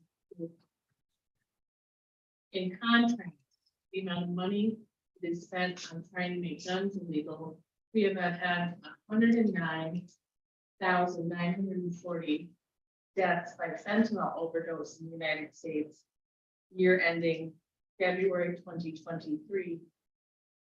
We've actually, in New York State, decreased the criminality of having these substances and are letting people out of jail early when they have them before they're actually sentenced to be. That is just slightly over the population of St. Lawrence County. And I wish we would put the same effort into getting the drugs off the street as we are spending time, money, and effort to take guns away from law-abiding citizens. Any other old business? Okay, moving on, committee reports. Cornell Cooperative Extension Board, Mr. Denisha. Chairman, Cornell Cooperative Extension, for last meeting, effective board, we're doing some restructuring within the organization to better serve the ag industry in some county. And partner with partner agencies and other counties that are joining in this endeavor, and not at liberty to a lot of details at this point. Good things to come. Last week, Patrick dropped off in everyone's mailbox a folder on local foods weekend. And there are 30 different farms and food businesses that are participating in this week. So I know everyone received a copy. It begins Friday, February 8th. So please take a look at it. There's a number of places that I'm sure you want to go, and encourage your friends and neighbors to go and help support the local ag community. And our next meeting is Thursday. Fish and Wildlife Management Board, Region 6, Sheridan. Thank you, Mr. Chairman. The last meeting was June 15th. And we're still waiting for the draft letter that they're going to create to have us review on the Black Lake launch site. That was supposed to have come out to the members somewhere around a week after that, June 15th. But we're still waiting. So the next board meeting is going to be September 28th. Maybe we'll get that draft letter between now and the 28th, but by the 28th, they'll have an idea of where they want to go with the resolution that we passed that I presented to them at that meeting back in June. See where they're going to go, see whether they're going to reprioritize or whether They're gonna try to turn it over to DEC or stay with Parks and Recreation. Thank you. Fishery Advisory Board, Ms. Terminelli. Our last meeting was on August 22nd. Most of the conversation, it was not a well-attended meeting. And most of the conversation was about the Black Lake Chamber recently was going to stock bass, but they were denied the ability to do it through the DEC. There's some other fish that they've recognized that need some stocking in there. I'm just kind of concerned about how they would go about getting licensed stock in St. Lawrence County. Also discussion about the fishing regulations that updated in April of this year and the impact that it's having on fishing populations, especially there seems to be an overabundance of small fish right now that can't be caught and kept.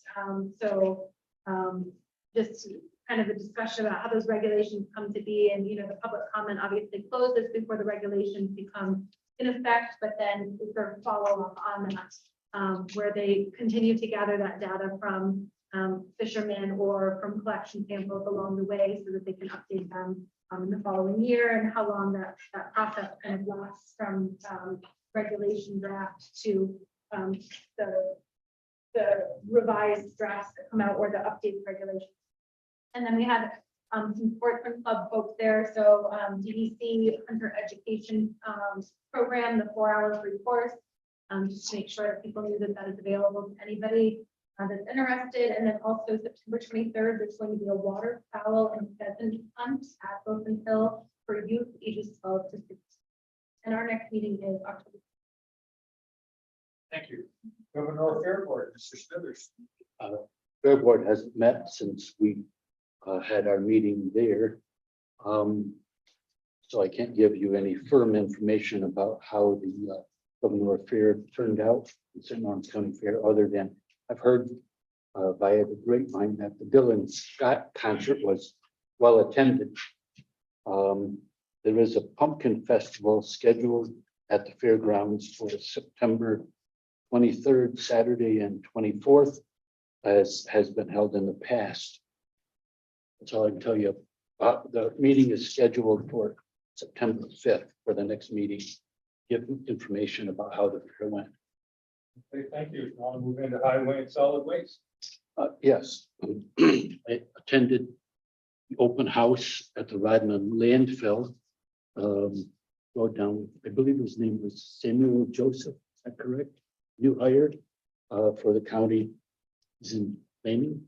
So got a chance to meet him. It was quite informational. They had a lot of information available. We had a tour of the facility. Phase 1 is scheduled to be maximized out due to height regulations, and they have been preparing an adjacent site called Phase 2 that would be able to take solid waste through. It's expected 2071, and it was interesting that tipping fees in Jefferson County are quite different than St. Lawrence County. Solid waste is $50 a ton. Recyclables are at no charge, but they have a lot more regulations on the recyclables. So St. Lawrence County in the past comes to mind that we had more regulations on recyclables, and now we have no sort. So I don't know if that affects any money that might be available as far as the value of the recyclables, but it could be a factor. And in discussions with our Don Chambers, he said, well, public isn't really interested in doing all that extra work in some people's opinions, so might not be worth it financially compared to how much work has to be done. Recyclables are kind of controversial, but it was quite interesting how they do the landfill and all is involved with it. They capture methane gas and liquefy it and sell that there at the Rodman landfill. That was quite interesting. They have a number of these little collection sites to collect this methane gas that's produced. So some booklets on it if anybody's interested. That's about it. Thank you. There's no Mr. Reagan, so we won't steal Dave's thunder tonight. Recreational Trails Advisory Board. There's been a lot of washouts and heavy rains this year. The people are very busy. The trail volunteers have worked very hard this year. They pulled large rocks from about 4 miles of trails. They then graded them with about 50 loads of gravel. They've got another 29 loads they're getting delivered to spread that out. Mobus in New York State DEC stated they were not going to share in the expenses for any of the work on the shared trail system. Other than that, there's a few more runs this year, events, and the season is coming to an end. Mr. Forsyth, St. Lawrence River Valley Redevelopment Agency. There is no thunder because they haven't moved. But on the fish advisory, Mr. Terminelli, I did talk with Mike Seymour, a long member of the fish advisory board today. He was in the office. I noticed 5 small bass, approximately 6 inches off my dock in a group, and then 3 or 4 minnow-sized small bass. So they are reproducing, and that is good news because I hadn't seen that in quite some time, and I always worry about it with these fishing tournaments.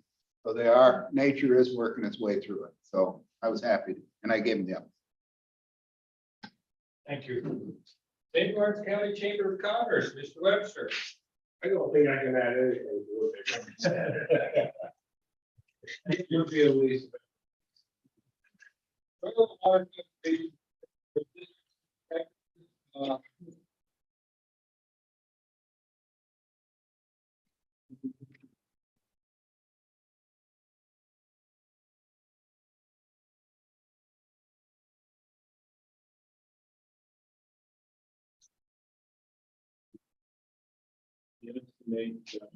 First dress.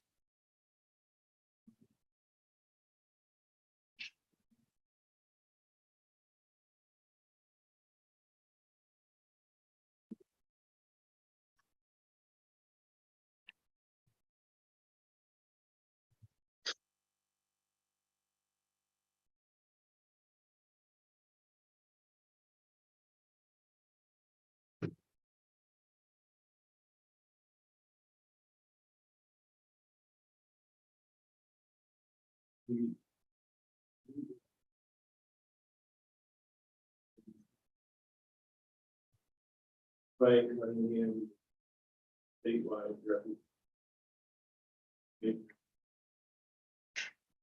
Action.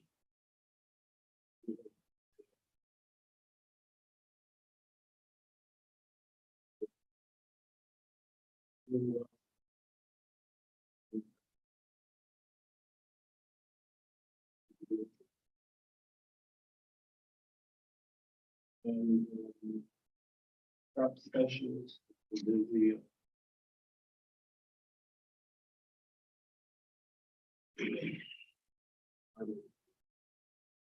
go ahead.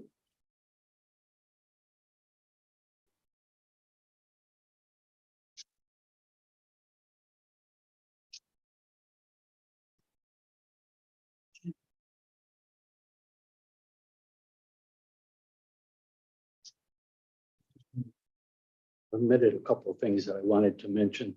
One discussion I had with one of the employees there was about a new facility going into Messina that's going to produce hydrogen fuel from water called Air Products. It's a nationally, worldwide known company. They have a very good reputation. They've worked with NASA supplying fuel for their rockets. And another discussion I had was a company that's expected to happen next year. And another company is expected to go into Harrisville to chip up tires, which might save the county quite a bit because I believe right now we're transporting them all the way to Buffalo, which is quite an expense. What are they doing with the chipped up tires? I'm not sure about that. And I don't know the name of the company, just that they mentioned that that's expected to happen next year maybe, but that would be a nice development.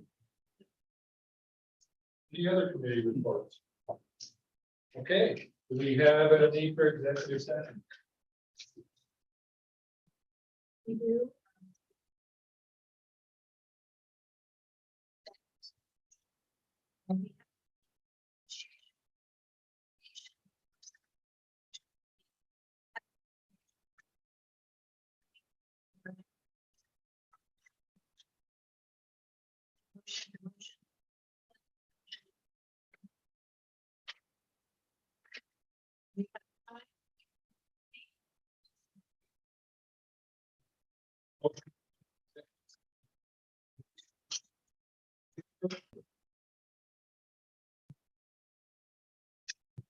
They're throwing out, point out who it is. Hey, I did a good job.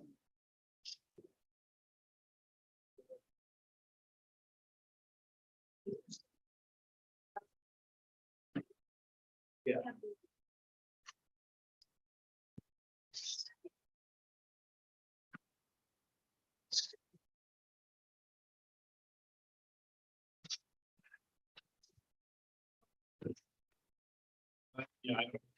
Okay, then. I heard one number, they're free to forget. I just thought, right, see, they never come back. Yeah, I did, it came back. That's our last.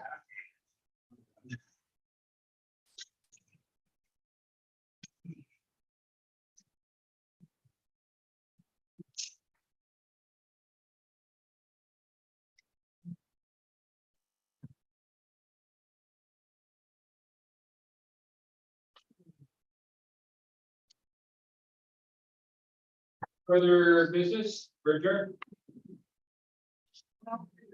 They got-